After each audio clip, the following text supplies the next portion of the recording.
যোৰহাটলৈ ওলাই গৈছিল সাদিকুল পত্নীক ট্ৰেইনৰ পৰা ফোন কৰিছে কিন্তু হঠাৎ নাই সাদিকুল ইছলাম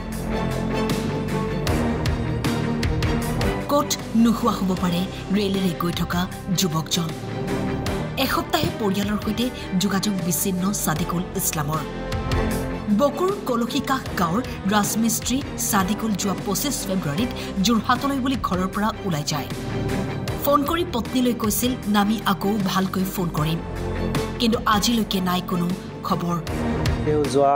25 ফেব্ৰুৱাৰী তেওঁ ঘৰৰ পৰা যোৰহাটলৈ যাওঁ বুলি ঘৰৰ পৰা ওলাই গৈছে আবেলি 2টামান বজাত যাই তেওঁ ট্ৰেইনত উঠালৈকে আমি গম পাওঁ ট্ৰেইনত উঠি তেওঁৰ পৰিবাৰে ফোন কৰিছে পৰিবাৰৰ লগত কথা পাতা নাই তেওঁ কৈছে যে মই ট্ৰেইনত আছো ট্ৰেইনৰ পৰা নামি তোমাক ফোন কৰিম কিন্তু ট্ৰেইনৰ পৰা নামাৰ পিছতো ফোন কৰা নাই তাৰ পিছত তেওঁৰ পৰিবাৰটোৱে ফোন কৰিছে ফোনটো সুইচ অফ হৈ যায় আজিলৈকে সুইচ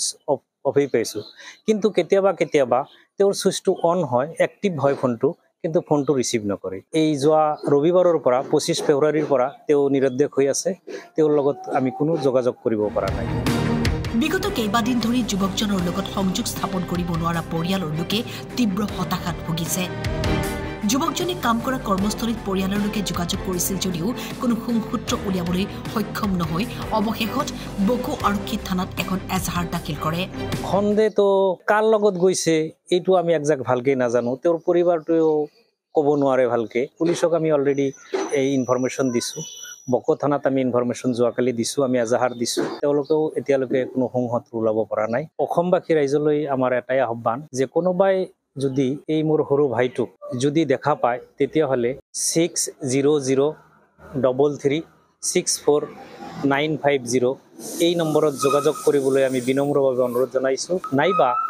ওচৰৰ পুলিচ প্ৰশাসনক অৱগত কৰাবলৈ মই অসমবাসী ৰাইজলৈ আহ্বান জনাইছোঁ